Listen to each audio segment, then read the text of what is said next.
नमस्ते।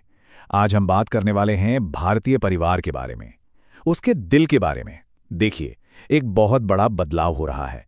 सदियों से चली आ रही जो संयुक्त परिवार की परंपरा है, वो अब कह सकते हैं कि आधुनिक एकल जीवन शैली से टकरा रही है। और ये सिर्फ घरों के बदलने की कहानी नहीं है, नहीं, ये तो हमारी पहचान और हमारे भविष्य को एक नया आकार दे रहा है।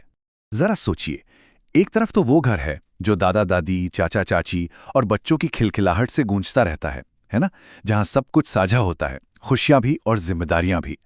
और दूसरी तरफ एक छोटा सा अपना घर, जहां बस माता पिता और उनके बच्चे रहते हैं। बिल्कुल, यही है भारतीय परिवार के दो चेहरे। और हमारा देश आज इन्हीं दो रास्तों के बीच कहीं अपना भविष्य तलाश रहा है। अच्छा, अब सवाल ये है कि ये बदलाव कितना बड़ा है। तो सुनिए, 2011 की जनगणना बताती है कि भारत में 70% घर अब एकल परिवार हैं। जी है, 70%। ये आंकड़ा सच में चौंकाने वाला है और ये साफ साफ दिखाता है कि ये बदलाव कितनी तेजी से और कितनी दूर तक फैल चुका है। तो पहले ये समझ लेते हैं कि संयुक्त परिवार आखिर है क्या। देखिए, पारंपरिक तौर पर यही भारतीय समाज की नींव रहा है। मतलब एक ऐसी व्यवस्था जहां कई पीढ़ियां सब एक ही छत के नीचे रहती थीं। संसाधन, जिम्मेदारियां, सब कुछ साझा होता था। यहां एकता, वफादारी और मिलकर चलने पर जोर दिया जाता था। और हां, घर का मुखिया अक्सर परिवार का सबसे बड़ा पुरुष सदस्य होता था। और इसके ठीक उलट है एकल परिवार। जैसा कि नाम से ही जाहिर है, ये एक छोटी सी इकाई है, बस माता पिता और उनके बच्चे। और इसका चलन क्यों बढ़ा? वजह कई हैं, जैसे शहरों की तरफ पलायन, बेहतर शिक्षा और बदलती लाइफस्टाइल। इन सब वजहों से पिछले कुछ दशकों में ये बहुत तेजी से आम हो गया है।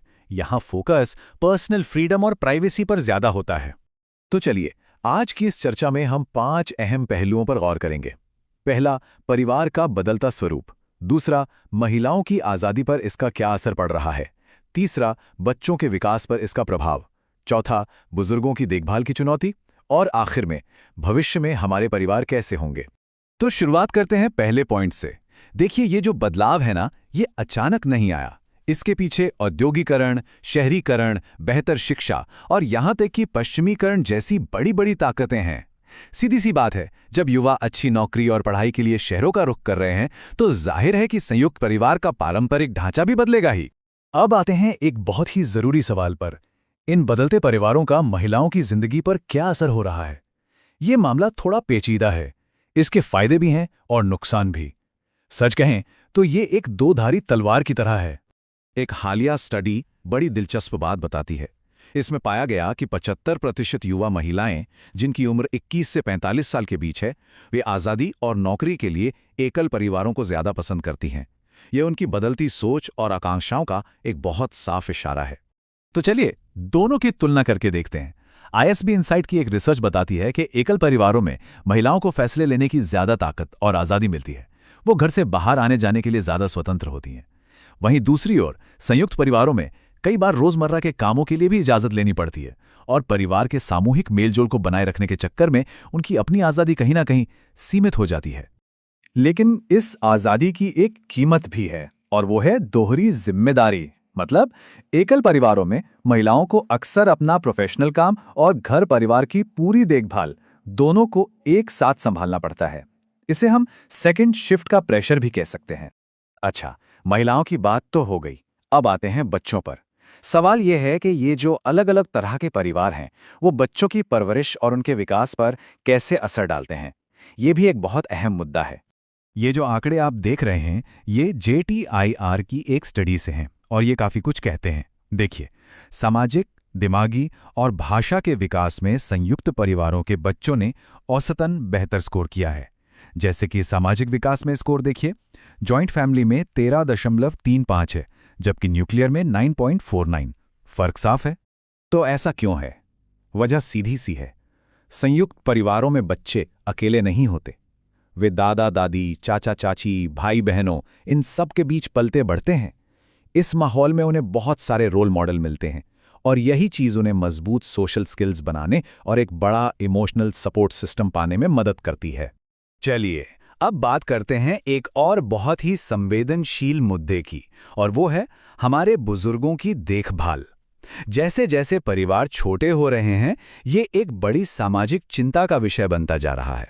जब परिवार एकल हो जाते हैं, तो बुजुर्गों के सामने कई तरह के खतरे आ जाते हैं, जैसे कि अकेलापन, जरूरत के वक्त तुरंत मदद का ना मिलना या फिर आर्थिक असुरक्षा। असल में वो जो संयुक्त परिवार वाला एक सेफ्टी नेट होता था, वो अब धीरे धीरे खत्म हो रहा है। सोचिए, पहले क्या होता था? संयुक्त परिवार एक तरह से बुजुर्गों के लिए सोशल सिक्योरिटी का काम करता था। देखभाल करना किसी एक की नहीं, बल्कि सबकी सामूहिक जिम्मेदारी होती थी। तो बोझ भी बढ़ जाता था और किसी एक पर नहीं आता था। तो सवाल ये उठता है कि आगे क्या होगा? भविष्य कैसा है? क्या भारतीय परिवार इन सब चुनौतियों से निपटने के लिए नए तरीके खोज रहे हैं? चलिए देखते हैं कि परिवार के कौन से नए मॉडल सामने आ रहे हैं। और ये बहुत दिलचस्प है।